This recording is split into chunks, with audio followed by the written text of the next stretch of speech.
Now, let me just, so I get it on tape and I get it right. Don Orman, Yes. O-R-M-A-N. You grew up in Iowa Right. and wanted out of Iowa. Yeah. So you joined the Navy. I joined the Navy the day I was 17, And what year was that? 1941, November the 10th. And I was just sick because I couldn't get in. I wasn't sworn in till the 13th. That was because of, what, Decoration Day? No. Yeah, Armistice Day. And so anyway, I had to wait till the 13th. And I was in boot camp 4 weeks, just about. And they hit Pearl Harbor. They canceled all leaves.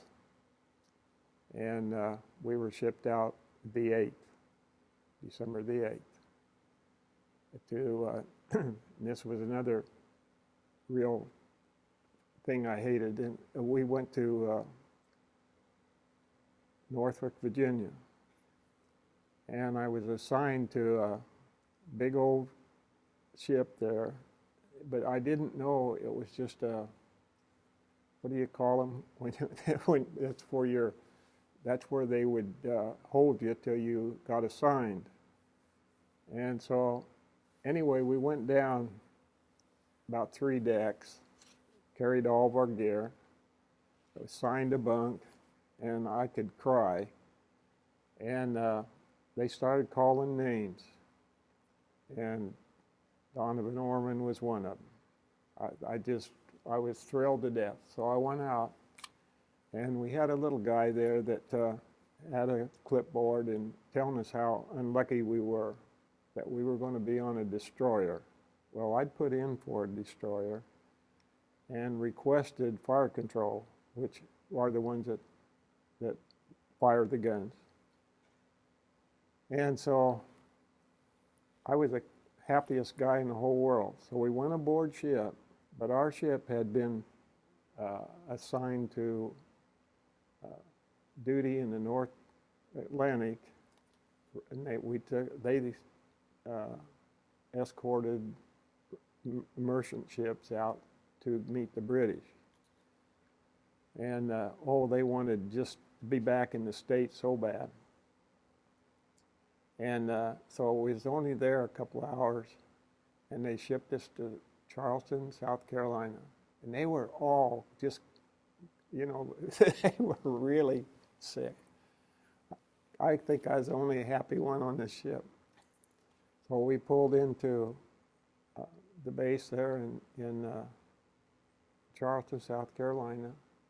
They pulled all the 50 caliber machine guns off, mounted 40 millimeters, which was a new gun for the Navy. And they took all the ammunition off. Everything was speedy, it had to be quick. And so anyway, they assigned me to be with the first class fire controlman, which I thought that was the greatest thing. And they'd taken all the ammunition out in I don't know what the name of the river is, but it wasn't what the Navy called it, I'm sure. And we got out there, and I told him that I put in for fire control school, and I wanted to be a fire controlman. And we got along real good. And he said, I'll tell you what, we're going to have a new school on this thing just as soon as we get to Pearl Harbor. And I'll put in a Goodwood for you for the chief petty officer and see how it comes out. So I made it. And we went to a barracks, and we had, I think it was a week or so.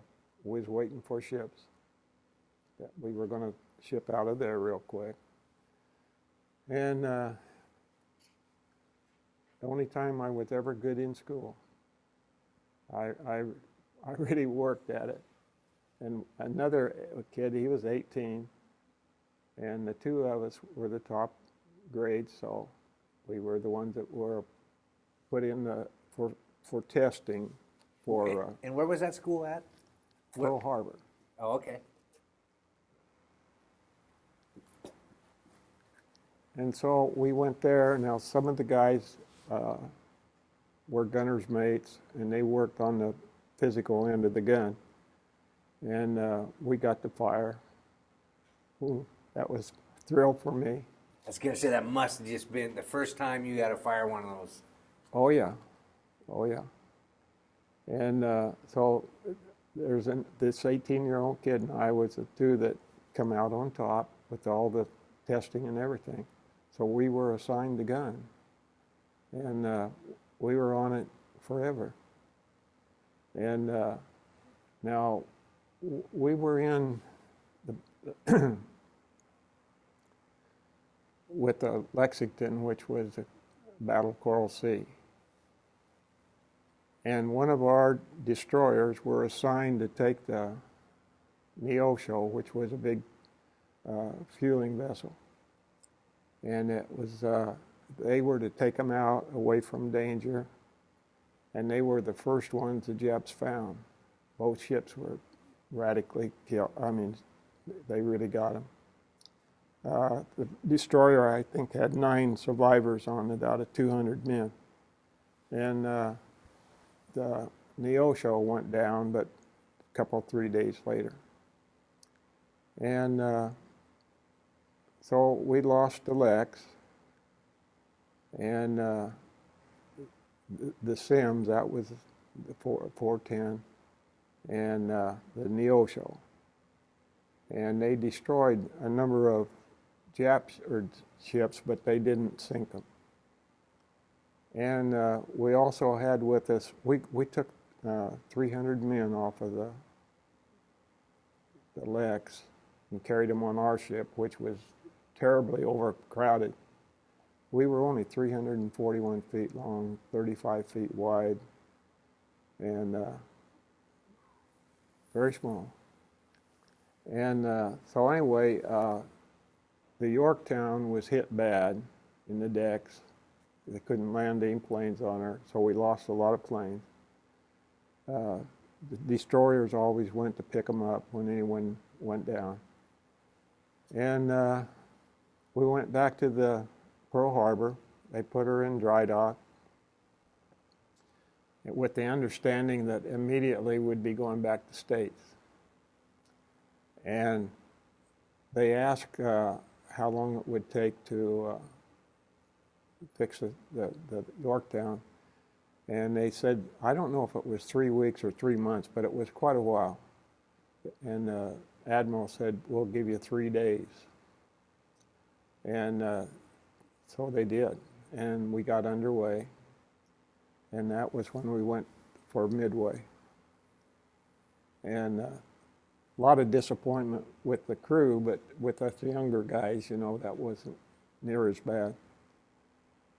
So anyway, we took part in the Midway battle, and she was going to go down, and one of our destroyers went aside, put a damage control party. We took all the wounded off and everything, or most of the guys, except the ones that were essential. Again, 300 guys. And then we left with I think it was, anyway, we left our one, or there were 2 or 3 destroyers they kept there with her. And the Jap submarine sank both the Hammond, that was the Hammond, and just like ours, one stack, and finished the Yorktown. She went down. And Ballard looked for all those, but they never found any but the Yorktown. And then after that, we went back. Gosh, I can't remember all the sequence of the operation. Which was, now you were on which one? What was the name of? Anderson. 411. Okay. I got a complete record that we had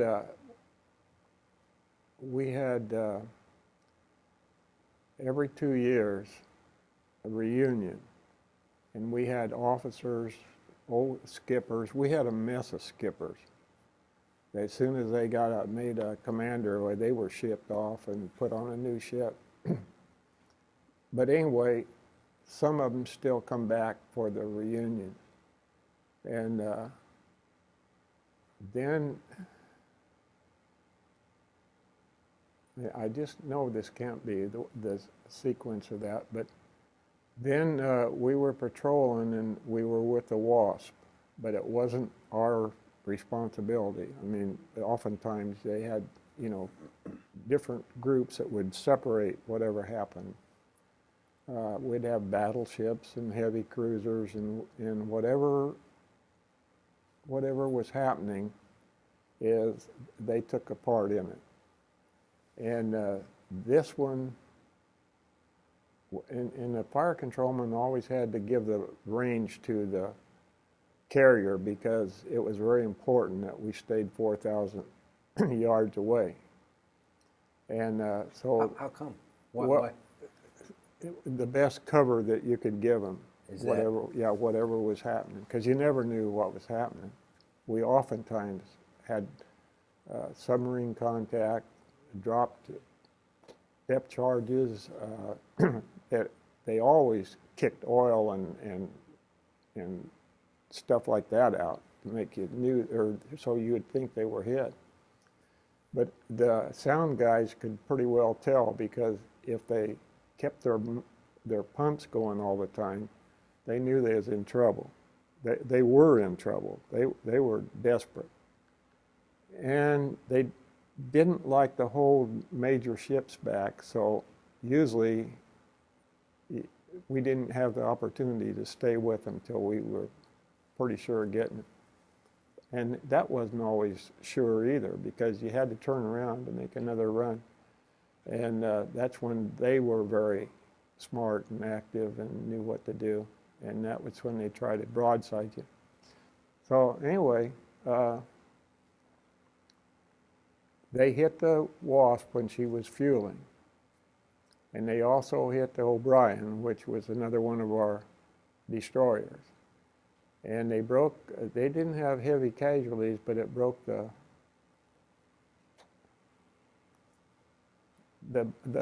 darn it anyway. Did it hit the side, or did it? It sunk, but they had time to get everybody off. But it broke the gosh, what do you call the Keel? Keel. Okay. It broke the keel and it sunk. And the Wasp went down in flames. It was terrible. But we ran with the bear with me. No, believe me, you're doing great. I mean, I can't remember yesterday, more or less almost 60 years ago. The last carrier that we had, and my God, I can't believe that I can't remember this. If you stop thinking about it, you'll remember. That's the way I am. How close were you when these ships go down? I mean, for me, I've seen the ships. I mean, seafare and things like that. But the concept of seeing one of these ships go down. Well, we'd get as close as we could get, and still, now, we, at times, in fact, when we took the wounded off of the Lex, we came right up to her.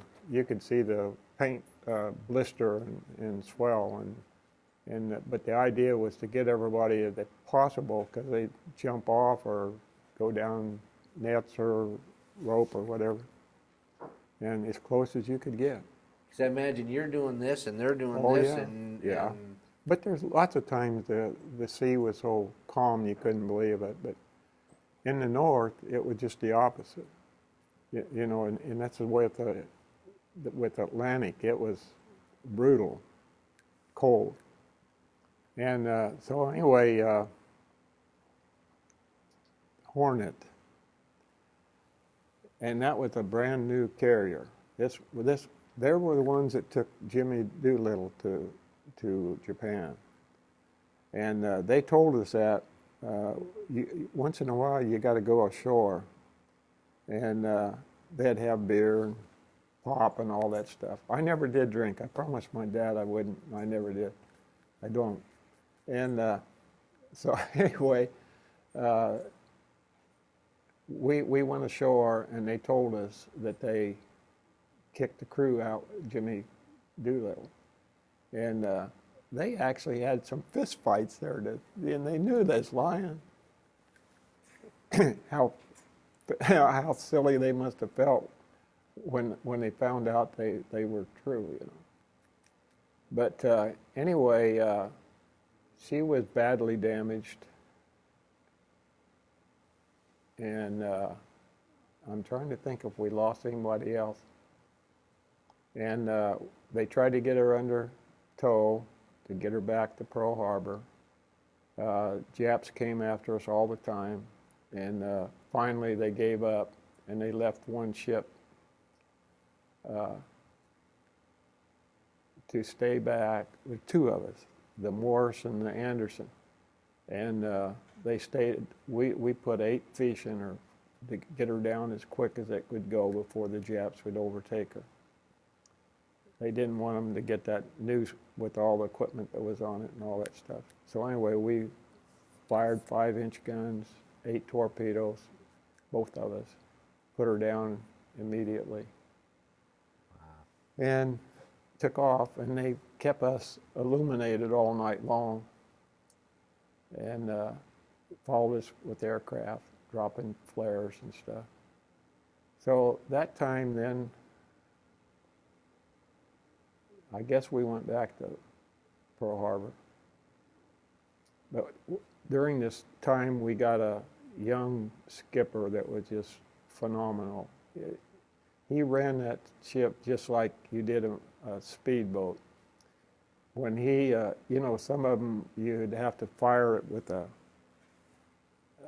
gun that actually, I think it was a 50-70, and it'd have a small line, and you'd fire that over the ship, get a bigger line, and then you'd get a big old 3-inch howitzer, and that was it. So anyway, this guy, they handed it off. That was all there was to it. He really knew how to. His dad was an admiral, and so was his father-in-law. And his name was Captain Tennant, and everybody loved him. He had a bicycle seat on each wing of the bridge, and when everything happened, he was on that side. And like I said, phenomenal. And lots of them would have, well, we one time went for 63 days without seeing land. Now I have the letter on that. And that thing, they would have sent out, or we'd even take fuel from the big ships. And anyway, we went to the Marshall Islands, and I took the letter off of the bulletin board, and I've got that. And his last sentence was, let us not be caught with our pants down, it could be fatal. And he was killed. And the things that we loved about the old guy, I mean the young guy, he was very young, that he would have something going on. If it was a competition between the officers and enlisted men for acey-deucey games or something like that. And Tennant won the officers. And we had a guy that we called Snake Thompson. And he was an ordinary little guy. And he beat all the enlisted men. And so he had to play the skipper, and he didn't have it. He wasn't scared of anybody. I mean, he just was funny, and everyone liked him. So anyway, him and the skipper got to play off in the officers' quarters. And he said, Snake, I'll bet you that you are a better player than I am because my guys are scared of me. And they probably were. Let him win. So anyway, they was going to have a big present for the winner, not knowing what it was or anything about it. Well, it turned out the carpenters on the ship made great big dice with a big old chain on it, and the winner had to wear that for a week. Now, isn't that something? So anyway, they were. How did was it Tinney, Captain? We were hit with a 155 millimeter shore battery. We went into Kwajalein Island in Marshall Island. And they asked for a volunteer to go in and draw the fire because our heavy cruisers were behind us.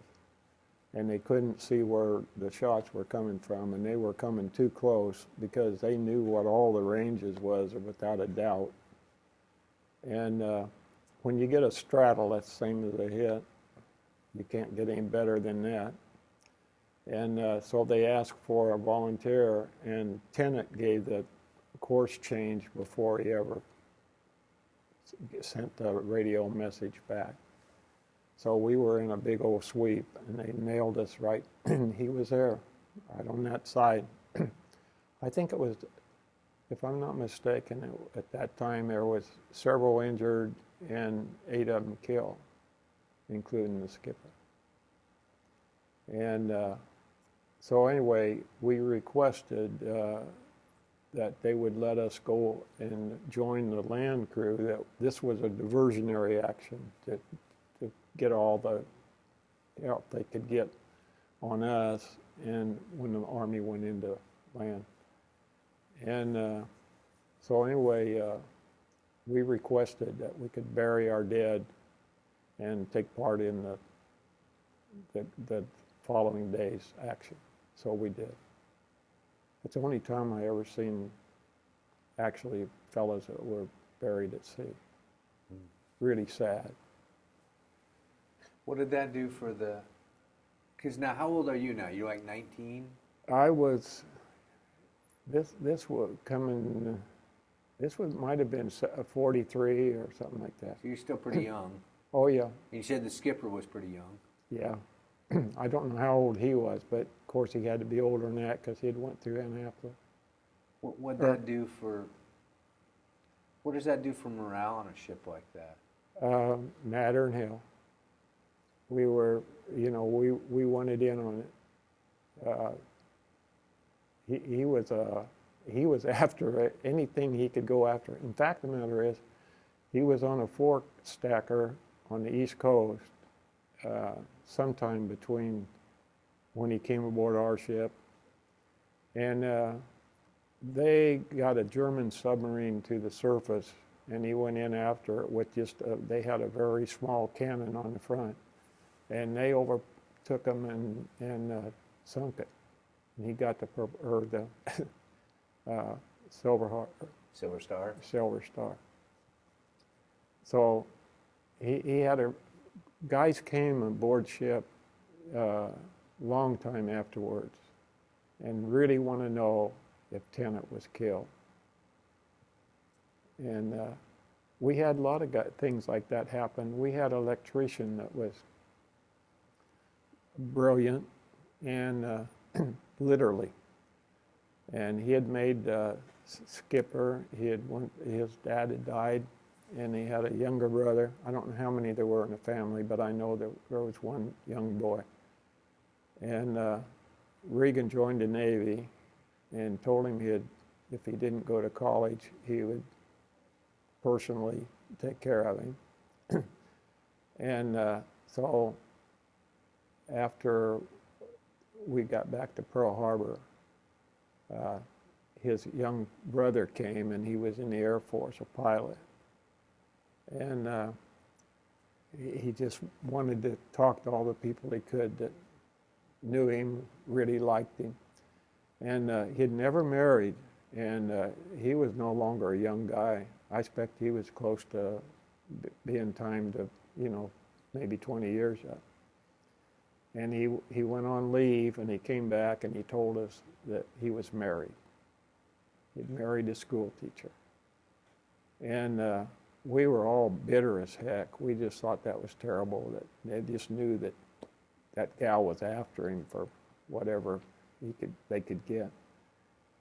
And she never missed a reunion, period, nor did she ever marry.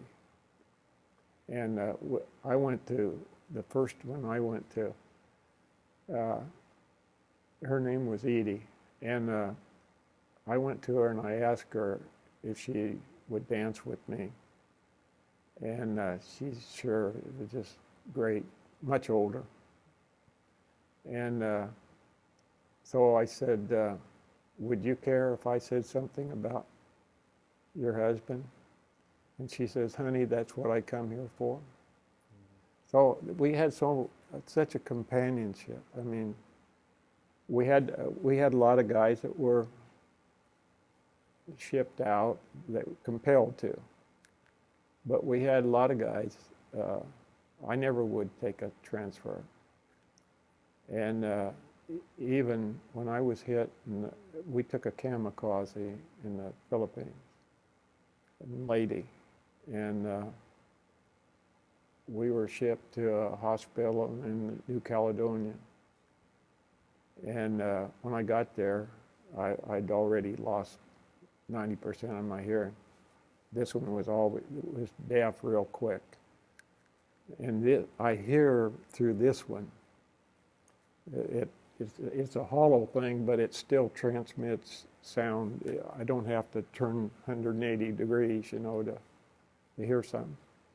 So anyway, an old doctor was there, and he said, your wounds are going to heal fine.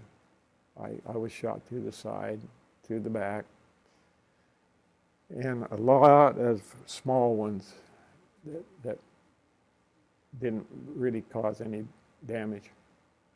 So anyway, he said, I'd like to send you back to Pearl Harbor, back to the Great Lakes, because they can make an implant in your ear on the 3 bones that are in your ear.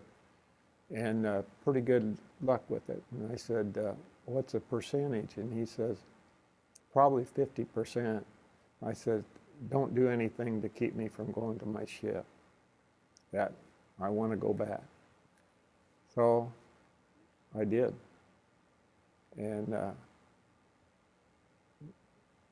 now, oh yeah, everything's That's okay. out of time. No problem. We also went to New Zealand and picked up the 2nd Marines and took them to Guadalcanal.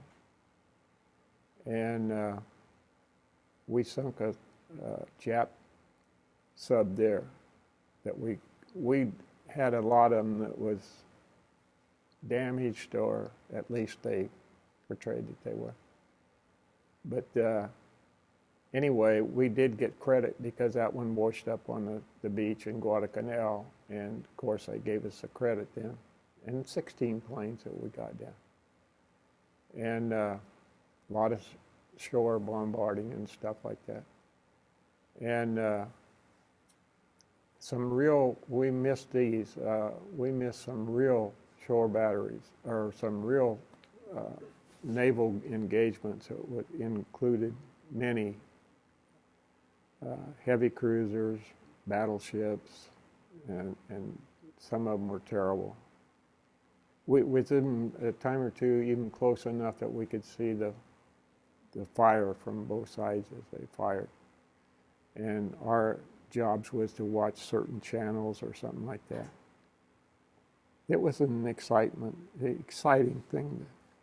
Now, where were you? Now you were let me see if I get fireman. Fire control. Fire control. What type of gun? Describe the gun you worked and where you sat, what you did. I can even show you pictures of it. Ours was a double, and the 40 millimeter. It's about that big around and about so long, and they're in clips.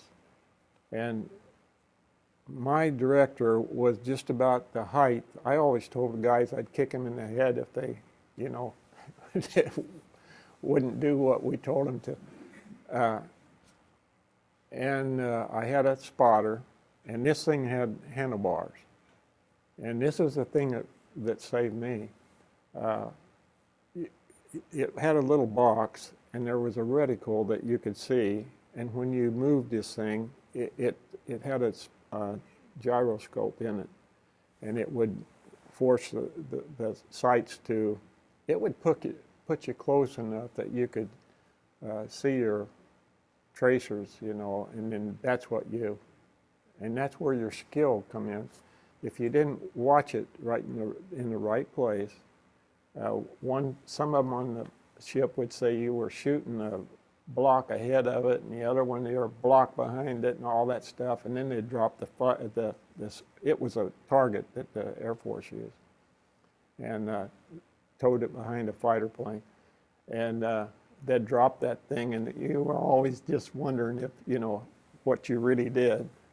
And it was really great to see a bunch of holes where you had really got it, and they'd come and apologize to you and all that stuff. But anyway, it rotated, elevated, but you were strapped in it where you used your body too. And Sitting down? Are you sitting or standing? No, you're standing. You're standing, okay. And you had to have, during battle, why you had to have your life jacket on, and I'd leave mine tied on the top, and then but it bothered me to have it there, so I would put it outside the belt and leave this was a K-pot thing, you know, about so thick, and I put that behind me, and that's where the shrapnel hit, and that what kept it from going till it hit the organs, you know. And but that put me down, and the guys that the electricians watched our spotlight, which you never wanted to use. That really located you, you know. But anyway, they were up there, and they were helping to watch and tell them when there was other planes that were coming in and everything like that.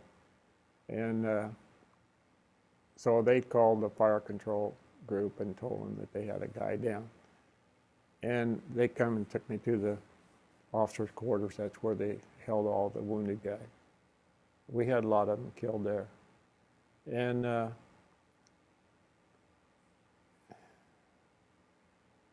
let's see, I'm trying to think how different things that happened. When you took the kamikaze attack, where was the ship hit, or how were you hit? Was it just you were getting shrapnel from somewhere else, or? No. The thing. Now we never knew this till the war was over, and we had a gunnery officer that was just something special too. He was.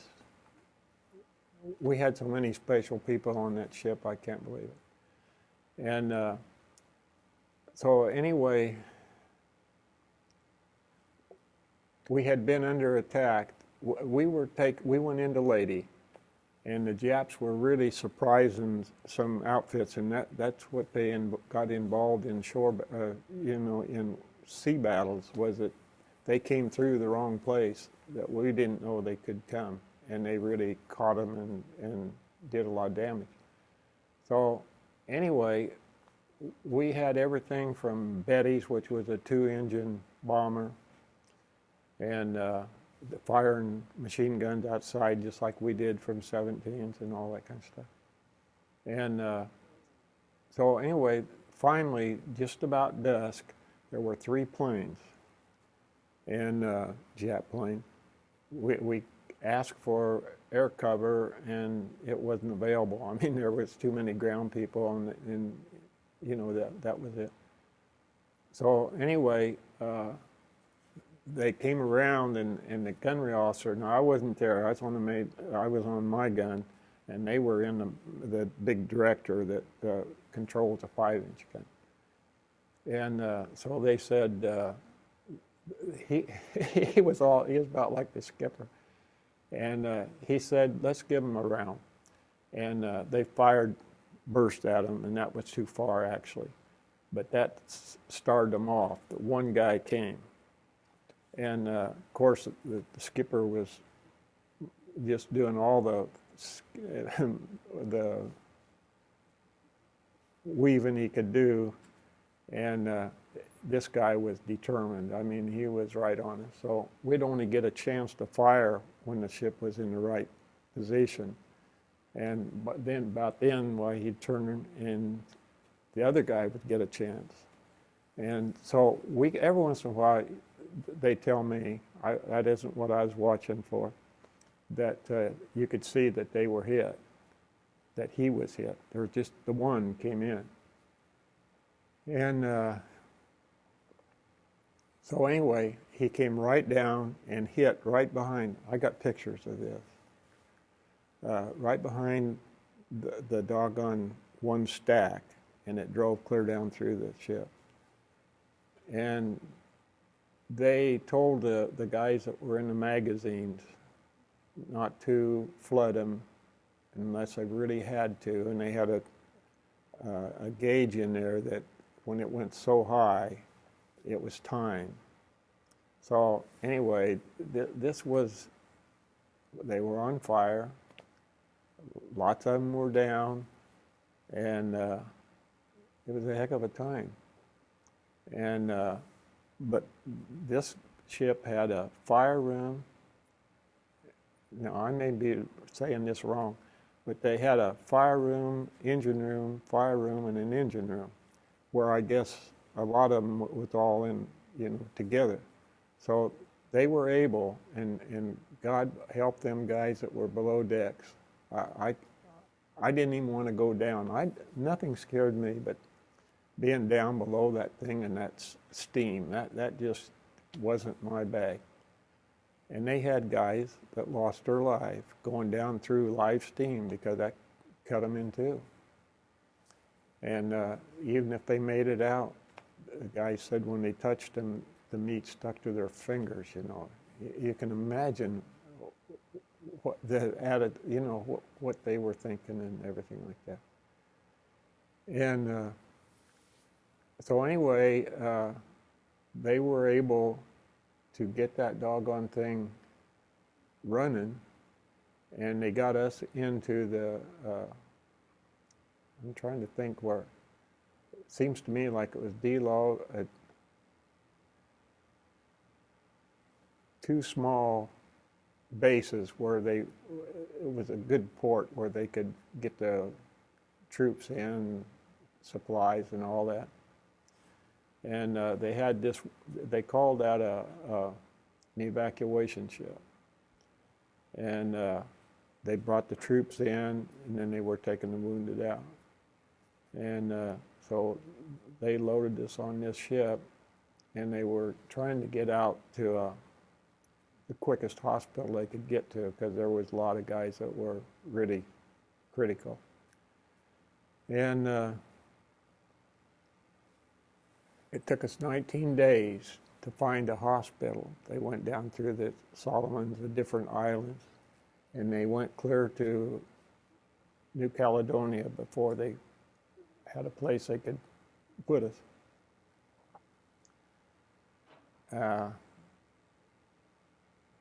That was a bad ride. The people weren't trained. About the only thing they did is put the doctor would get around and put as many bandages on as they could, give you looked like a salt shaker with a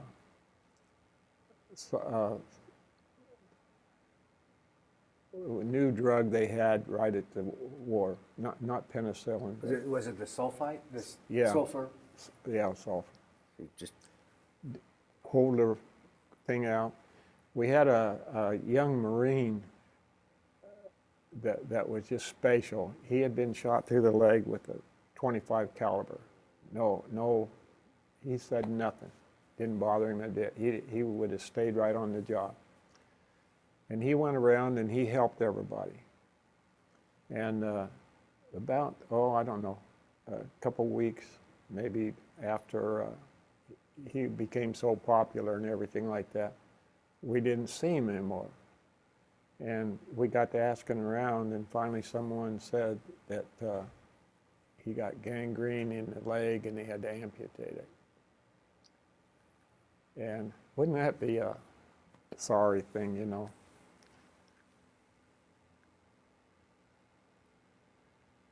Very little. Now twice we were in New Zealand, Auckland, and the two main cities. We picked up Marines and went to different designations, and I can't name that. When you picked up the Marines, were they just? I mean, there's a lot of the war that you've described that's been very personal to you. I mean, that you actually knew people, the skipper and this Marine. There was a connection. When you picked these Marines and took them places, was it just like a cattle call where it was just those guys and you took them and? No, it just as close as you could possibly think about. In fact, we took them to Tarawa, and when we got there at daylight or real early in the morning, and we started shelling it. And I went up on the main battery director just to see, you know, you could see so much better, and we didn't have any aircraft was bothering us, so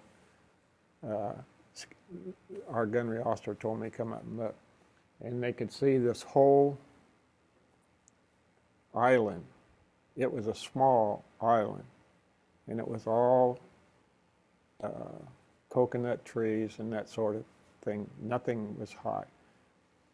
Before we went over there, we were informed that they were going to drop it with many 5-inch bombs and all kinds of stuff. And the water level was so close that there wouldn't be any barricading or anything like this. It would be a snap, really. And then there was one island just at the tip of it that was jungle on it. But it looked like a, you know, it couldn't have been a mile across. No way in the world.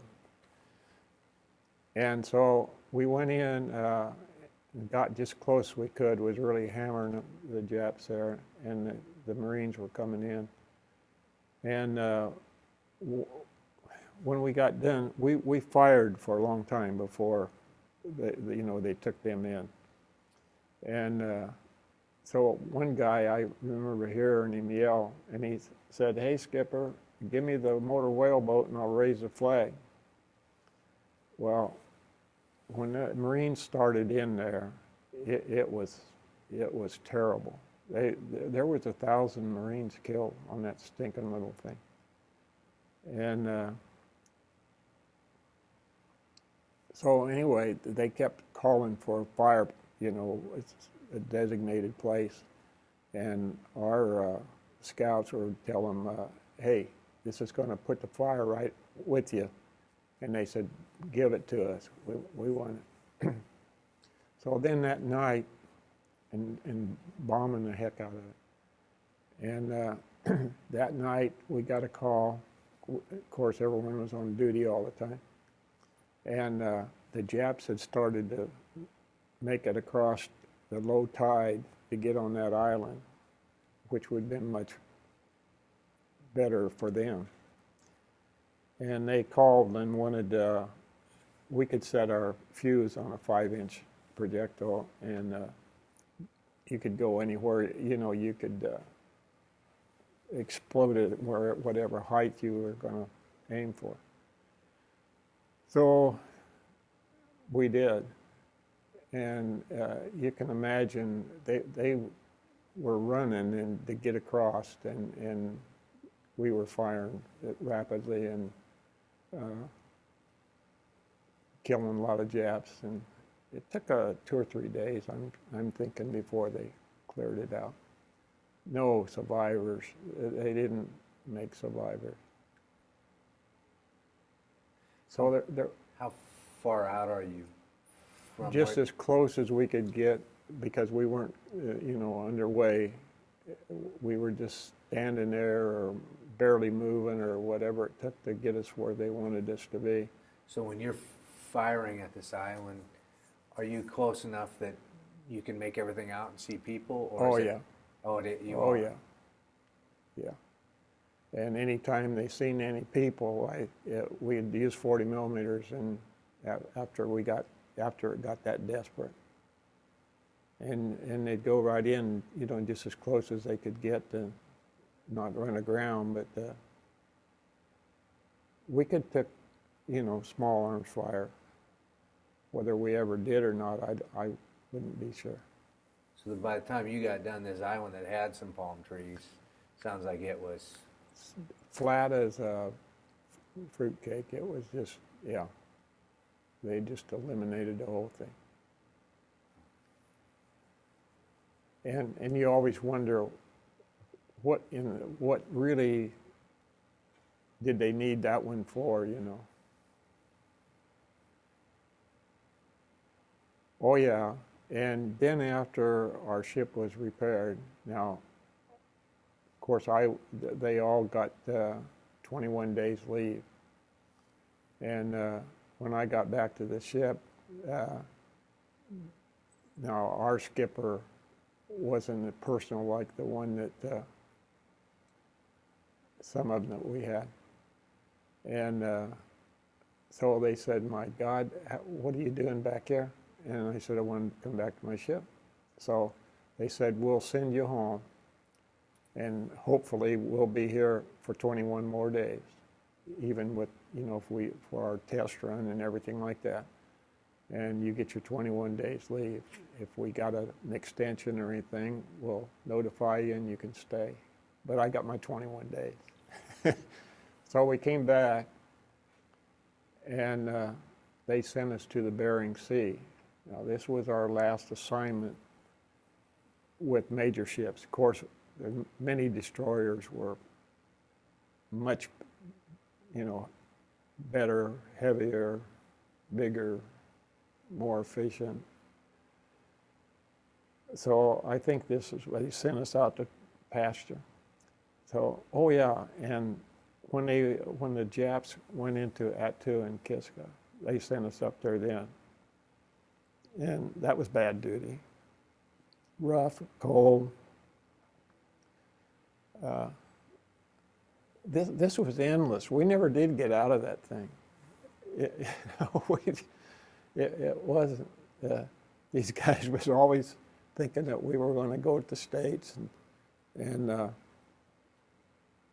it just didn't happen that way.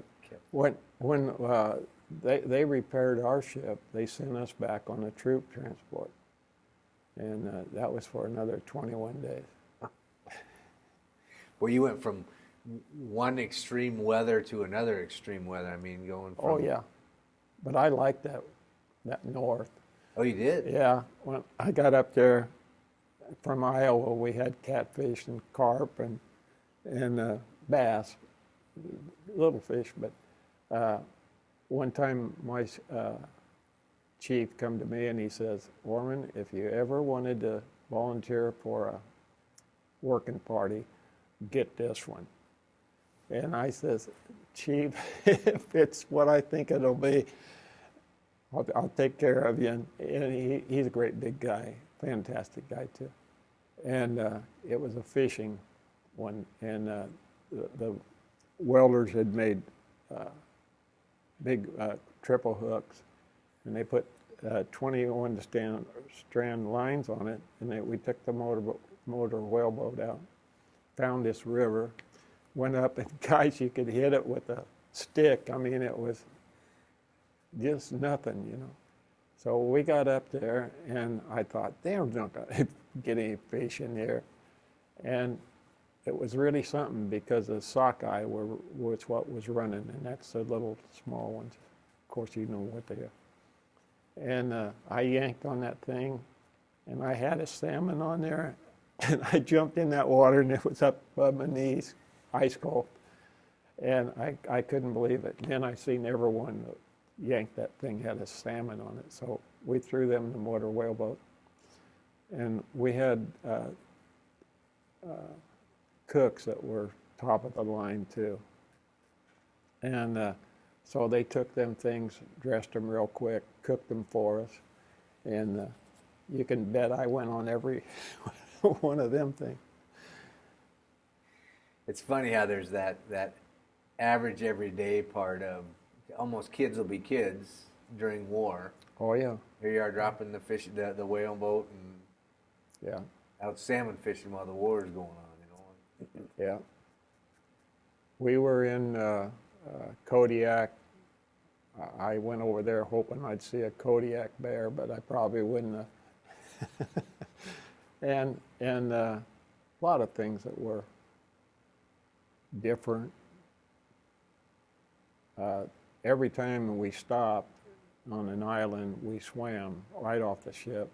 You had guys that had shark watch, and you would. I never seen anyone ever attacked. I never seen anyone. We caught one or two. They're also on my pictures. And I guess I got to say I was pretty impressed with it. I didn't have any desire to get out. What was the best part of being in the service? The friends that you had. That's special. I quit high school in my junior year. And I had a little sis, that half sis. And she, oh boy, she really was on my dad. My poor old dad, he was a great guy too. And so finally my sister's husband came over with her the night before my birthday. And he had convinced her that this was a thing to do. Of course, there wasn't no war going on then, but pretty apt to be one. And so when I called her, they said, "Now, you guys can have anyone that can come to the Great Lakes can have dinner with you tonight." So anyway, I called my sis, and her husband was a Denver Zephyr engineer, and she knew every record and everything about it. So, and they could have free traveling anyway. So anyway, I called my sis, and I said, "Sis, we're not going to have a boot leave. I won't get to come home. We're leaving in the morning."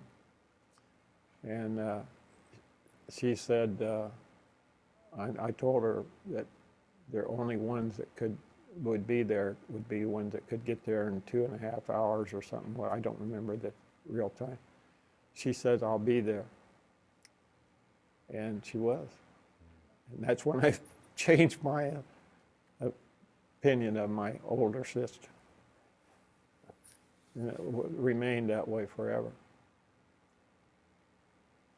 So anyway, I met one guy after we had replacements, and this guy was built like a Greek god, and I thought he was some kind of a foreigner. He was real dark, not black or anything, but he was darker than most of it. And I looked at him and I thought, God, I've seen him before. And I hollered down at him and I said, "Hey buddy, where are you from?" And he said, "Ottumwa, Iowa." And I said, "I'll see you right after I get off my job." And so I went down, and sure enough, I had not known him, but I'd seen him and he'd seen me. And I asked him if he would go to a gunnery school when we went back to Pearl, and he said, yeah. So anyway, he became one of the well, we had pointer, trainer, but they threw it in automatic, but they could fire the gun by themselves. And loaders, and passers, and all that kind of stuff. And he was just a brain at it. He just done great. And eventually they made him the gun captain.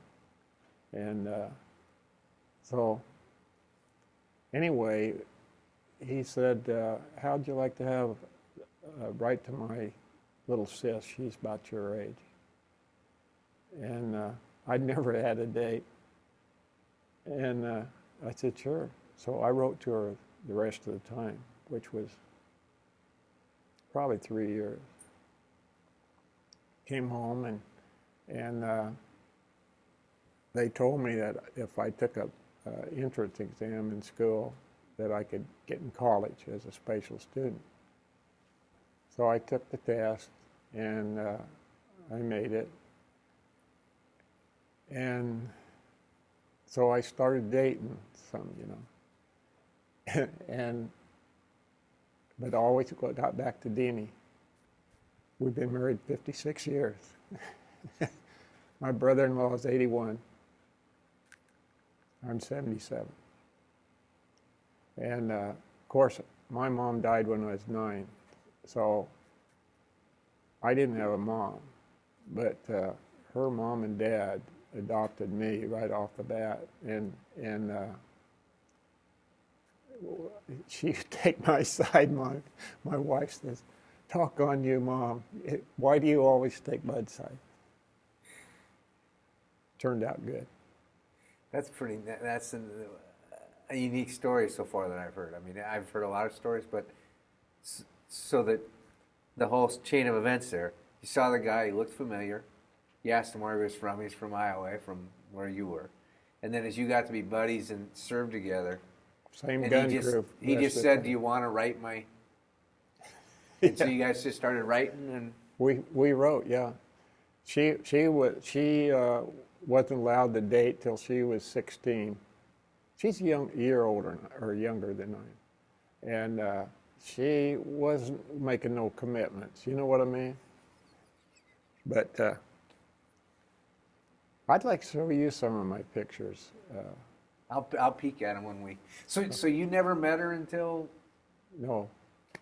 Pictures? Oh yeah.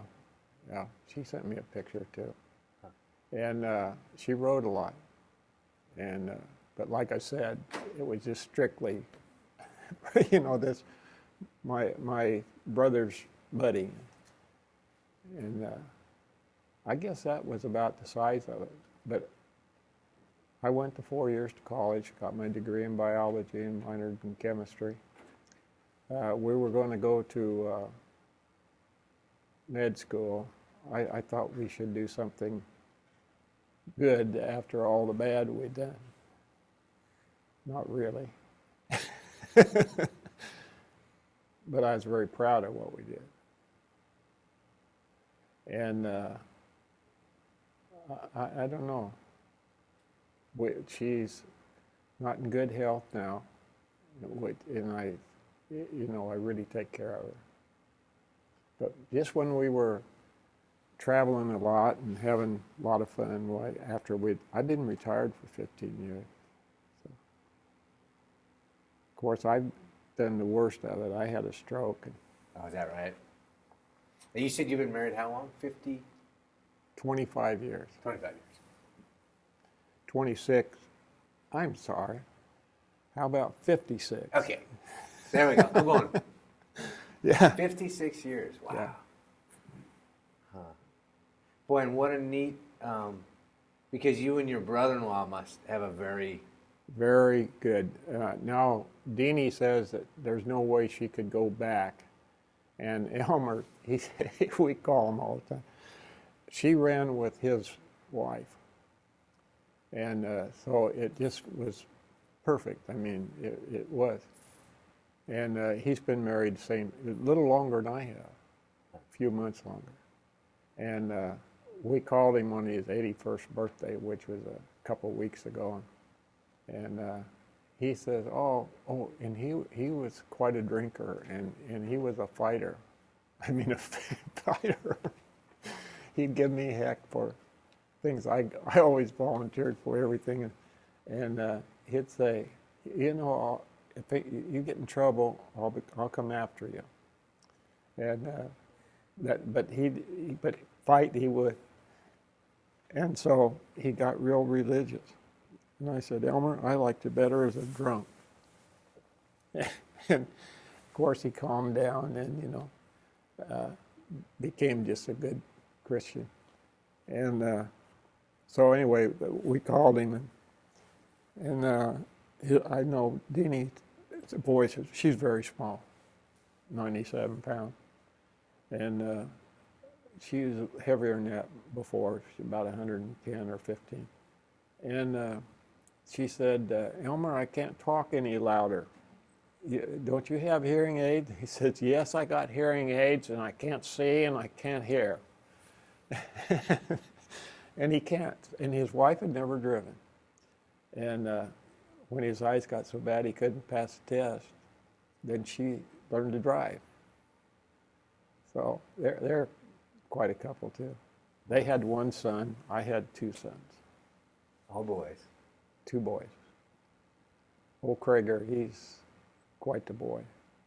He's just the opposite as the other one. My other one, he went to college, was in the Navy on a destroyer escort, got into the UDT. He loved that. Was in a parachute accident, broke his collarbone, screwed up his shoulder. So that they wouldn't let you start all over again, you know, that was it. So he never liked the Navy after that. When he got assigned to that ship, he liked that jumping out of parachutes and swimming and diving and all that. But anyway, he stayed in for his 4 years. Huh. Old Krager, he got married real young and had a couple of kids. He's a good boy too. I guess that's about the size of it.